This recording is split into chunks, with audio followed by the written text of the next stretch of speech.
Now, our next guest is going to be Dr. Samuel Muara, who is a lecturer of entrepreneurship at the University of Edinburgh, and he is going to talk to us about the Chancellor's budget, which was made on Wednesday, and that's the UK government finance minister. If that's complicated for those of you that might be listening out of the UK, so the Chancellor of the Exchequer is the kind of finance minister who looks after the money and the public tax money, and of course he has presented a budget, which is the money that they're going to spend, the government is going to spend on our behalf on the things that's going to do. But one of the things that has been really talked about on since the budget was announced is the cut on national insurance. So the cut on national insurance, what does that really mean? What does anyone really understand what that means? And how would that affect people in low income and also a small medium-sized businesses? Because national insurance is the contribution which everyone with a national insurance number does, and everyone that works in the UK, you contribute that's money that's being used to spend on public services like the National Health Service, for policing, for also keeping the streets safe, in terms of street lights and maintaining the road. All those contributions. So it's one of the contributions that you do in the United Kingdom to pay for services that we use, for public services basically. So that's exclusive of that does not include income tax. I think I should say that that does not include income tax. So the cut in national insurance, we want to understand how that affects, because businesses do also contribute to the national insurance of employees, I think so. And then they do, and but we'll find out from Dr. Samuel Muara, who is a lecturer of entrepreneurship at the University of Edinburgh Business School and national co-lead of the Global Entrepreneurship Monitor in Scotland. I think we now have Dr. Samuel Muara, who now joins us from his base in Edinburgh. Dr. Samuel Muara, thank you so much for coming on this morning. Good to see you. Oh, good to see you, and very kind of you to have me on your show. I am actually dialing in from my shed is my man cave at my house in Cambuslang, outside Glasgow. So I'm glad to be on your show. Okay, good. Yeah, you're in Cambuslang in Glasgow. Sorry about that. I thought you were based in Edinburgh, but because you work in Edinburgh, so I just thought maybe you're based in Edinburgh. But thanks for joining us. I mean, I think the first thing would be, the Chancellor basically presented his budget on Wednesday, the UK Parliament, and we heard about the talk on the cut on national insurance. Could you perhaps tell us what does that really mean to low-income families and small-sized businesses? Well, I'll start with the small size businesses, because that's kind of my area of expertise. And the impact of the announcement is actually zero for businesses. They have to continue. So national insurance has two aspects. So you have the employee contributions and the employer contributions. So the cut was on the on the employee contribution. But the employer side of the national insurance contribution has not been touched. So small businesses will continue to, and indeed all businesses will continue to pay the employer contribution as they were before. Now, for employees, this was a very political budget. and they kind of wanted it to have the headlines of Tory government known for cutting taxes, but actually the net effect of this national insurance cut, amid everything else that's been going on that isn't being talked about, the net effect is that low income people will pay more tax, not less. And that's when you combine your income tax and the national insurance. And nobody's talking about tax going up because it doesn't make headline news. But in reality, tax for people earning under £30,000, which most people in our community, the kinds of jobs that our people undertake will be in that category. The net result of the announcements that we've seen in the spring budget and also in the autumn budget by the Chancellor, we are paying more tax if you're earning more than 30,000. And I don't know if you want me to break it down for your listeners. Yeah, I'm just thinking. So if you, so basically, from what you're saying, people earning below 30,000 they will pay more. In national insurance contribution. No, in net. In net. So in both national insurance and income tax. Income, okay. And then those earning above 30,000, are they going to be paying more or less?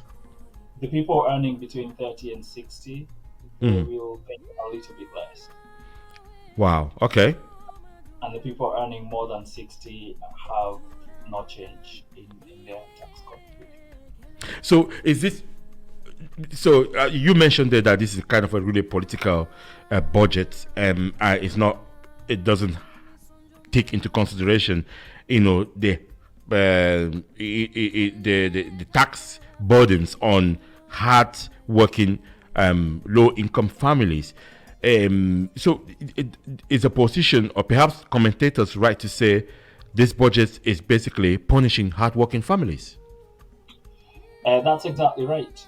If you think about what's happening, is they'll make pronouncements like, we'll take 2p in a pound less national insurance contributions, and we're going to increase the minimum wage, right? So that sounds really good, doesn't it? We'll have an increase in minimum wage, and a lot of people in our community, the situation is changing. Obviously, the more we stay here, people are getting into better paying jobs and everything.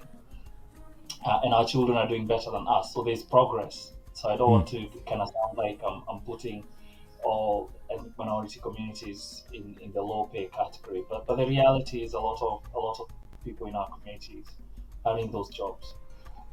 So you're in the minimum wage or just above the minimum wage. The minimum wage goes up, and therefore other jobs around there, their pay is going to go up as well, right? But what hasn't actually been talked about is the fact that the personal allowance has been frozen. So the lowest amount of money that isn't subjected to tax, that has not been increasing. It has been frozen the last several years. Right. So what this means is if you increase the minimum wage and you freeze the personal allowance, it means more of the money that you're earning is not in the personal allowance and is subject to tax. And that's how the net effect of the increase in the minimum wage. So you need to look at all these three. We can talk about these three things. You need to look at them in tandem. Okay. So we have an increase in the minimum wage, an increase in pay generally because of inflation and everything. So you have increased pay. You have a decrease in national insurance, and that's headline news because we're cutting taxes with the Tory government. We are pro the economy and people, spending more of their money. But it's just clever because the third thing is really the most strategic thing in this whole game, which is freezing the personal insurance. The personal allowance. If you freeze the personal allowance and you decrease national insurance by a little, and you increase pay, then it means there's more money to be taxed, and that's exactly what has been happening. So for everyone earning more than 30,000 to 60,000, the net effect is better for them. And if you think about it, these are the people that the Tory government is targeting. These are the middle income, middle class people that they want to vote for them at the next election.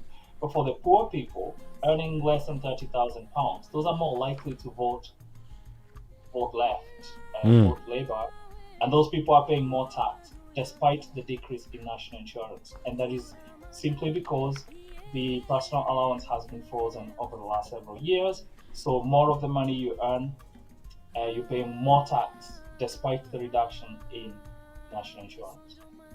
Wow. So in this with this sort of explanation that you've given now, in terms of small businesses, how does this bill come to them? How does this bill affect them? It's it doesn't directly affect them. It indirectly affects them because people will notice that they're paying more tax, in their pay slips. They're going to notice this, despite the big headline news that the Tory government has cut national insurance contributions. So what that means is that people will eventually start to consider their options. So then small businesses have to increase their pay to attract people so that workers can at least get back to their original position. Yeah. So in that sense, given that they froze on they freeze on a personal allowance and the reduction in national insurance, high inflation, basically low income families are just basically perhaps designed to basically go into more poverty in this budget.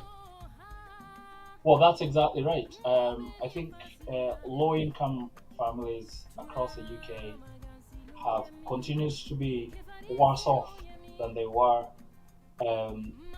before the start of the present parliament.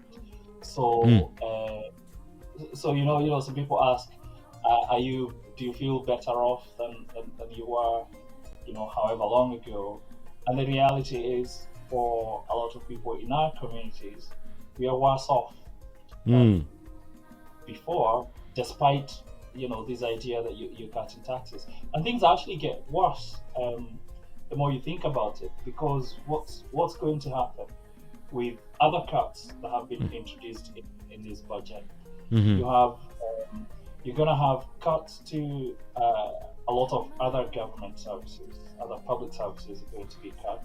One of the things that has been number one on the list of being cut are inclusion, all these kind of diversity, equality, equity, and inclusion, belonging initiatives. Those have been chopped. Like, that was the first thing that was cut, and that just goes to show this government doesn't have minority communities as a priority at all. If anything, it's a priority in reverse, because anything to do with minorities and all these diversity initiatives is the first thing to be cut. And that's just a direct thing across government services. And then you have reductions in pay or in payments to local services. So a lot of councils are struggling financially. The money they receive from central government is being reduced by a lot. And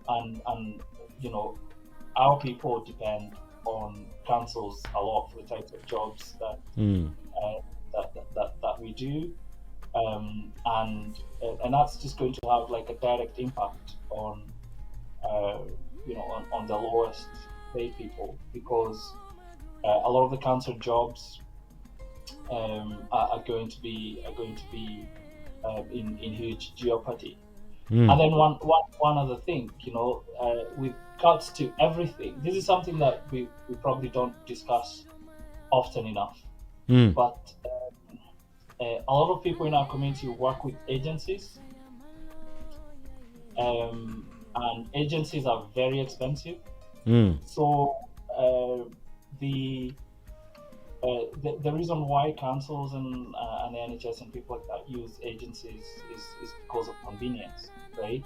But agencies are very expensive per hour, because if you think about the way agencies work, they're providing a service, and that service is delivered by somebody else. So when it comes to actually costing the service, they have to, at the very least, pay VAT. So if you paid £10 an hour for working as an agency worker for the council, the agency has to charge the £10 to the council, right? Charge the £10, charge the national insurance contributions for the employer from the council, pay for rent, admin, everything on the part of the agency as a business, and pay for profit for the agency, and pay VAT for that service. So for every 1 hour the agency charges the council or other people, agency workers working, they will charge 3 or 4 times that for purposes of them as a business. So when you have budget cuts, the first thing that gets put under consideration is, are we using agency workers? If you're using agency workers, yes, it was convenient for the council, but the budget is too much. So we now need to bring people into employment within the council or NHS trust, and that means our people lose their jobs with the agencies, and these are other hidden indirect impacts of budget cuts on our people directly. So in that sense, it's clear when opposition and voices on the left are saying the conservative government is all about protecting the rich, and for in our community where income, the low income threshold is quite high. It's correct that businesses and families and households within our communities are basically going to be suffering. They are, and if you think this is an election year, so everything is political, and every decision the government makes will have one eye on the election, and they want to have budget pronouncements and other political pronouncements that speak to the electorate they want to gain their votes from. And so if you think about some of the things we were just discussing just now, with the net effect of the personal allowance being frozen, incomes rising, and national insurance coming down, the two most important things from a media and discourse perspective are that incomes are going up and taxes going down, right? So that is good for the people that are inclined to vote for a right-wing government, because they say, it's good for us. We get to keep more of the money that we earn, and we deserve that. However, the most important thing for low-income families is is actually the personal allowance, because the personal allowance is the minimum that doesn't get taxed. So if the minimum that doesn't get taxed is low, it means that for the low income that people in our communities earn, a lot of it is subjected to tax. And so the most important thing for us would be, how big is the personal allowance? I think my son just came in the room. I don't know if that impacts. No, it's fine. You're following. That's fine. It's a beauty of life. It's a beauty of live broadcast. I totally understand. So it's fine. Yeah. Well, we'll let you go very soon. But I think one of the things that we need to ask as well, because we might be talking, is this is kind of, I think our conversation so far has been on talking on the economic active people within the community. But let's look at the pensioners, the elderly, the people that are retired, that's also in the community. What's the effect on that, on the pensions? And for obviously they retired, perhaps they have a very kind of statutory income that they get, which doesn't move much. But what does this budget mean to pensioners?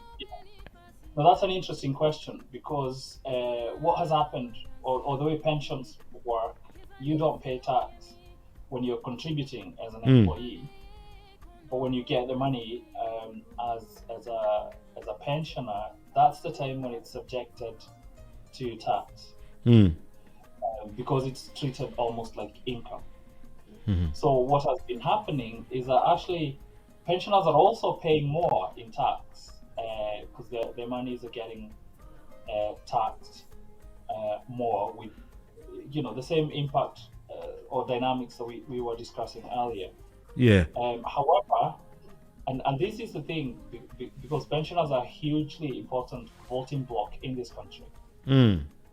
So they take a little bit with one hand, but the other benefits that go to pensioners outside the national insurance considerations have been going up. The net effect for pensioners is that they're paying more in tax, just like everybody else, but they're getting more, in-kind benefits. So pensioners are slightly better off, and that's again because it's important for the present government to be kind to pensioners, because they want their votes. Yeah, but the Institute for Physical Studies director Paul Johnson, and I quote, said the elderly would be substantially net losers from the changes in the budget, as 60% of the pensioners will now have to pay income tax. Will now have to pay income tax on their pension. That Yeah, okay. yeah, that's what I explained. If you look at the way pension contributions work as an employee, like in my payslip, for example, my pension contributions are taken out before tax is calculated. So what it means is that money that I earned that was put into pension, I don't pay tax on it when I'm working. But because it's still income, it's subjected to tax at the point when I'm receiving it as a pensioner. Yeah. So it's basically like they just hold it for you. They'll still tax it when you're receiving it back as a pensioner, but they don't tax it when you're contributing as an employee. So as you've cited there some of the other analysis. Pensioners are going to be paying more in income tax, because the tax regime has been one that has been in very clever ways increasing the collection by, as you were explaining, by freezing the personal allowance and then reducing other things slightly, such that the net effect is that you're paying more tax. Okay, I think the government has been collecting the highest amount of tax for almost a century, just by these clever tactics. Yeah, and that's the impact of pensioners as well. But what I was suggesting is that they have all these other things they give pensioners.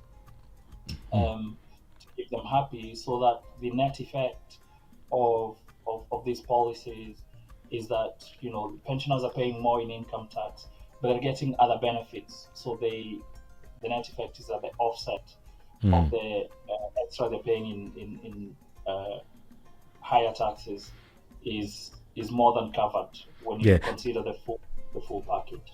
Thank you, Dr. Morris. Just because of time, and I know I had to let you go as well. So we asking on our phone in, should the African diaspora be investing in their future in their host country or back in their country of origin? Obviously, this is right up your street in the sense that you talk about entrepreneurship and all of that. Would you be encouraging anyone to take up that before we go to the news? We're going to be late a little bit, Baron. But what's your opinion? What's your take on that? I think diaspora people should become transnational entrepreneurs. We need to deepen our roots in our host countries. It's not even our host countries anymore. I think my son calls Scotland home, and when I go home, I'm told by my family and friends that I'm visiting, and Yeah. I don't want to be a visitor in two places. So what we should be doing is that we should be deepening our roots here.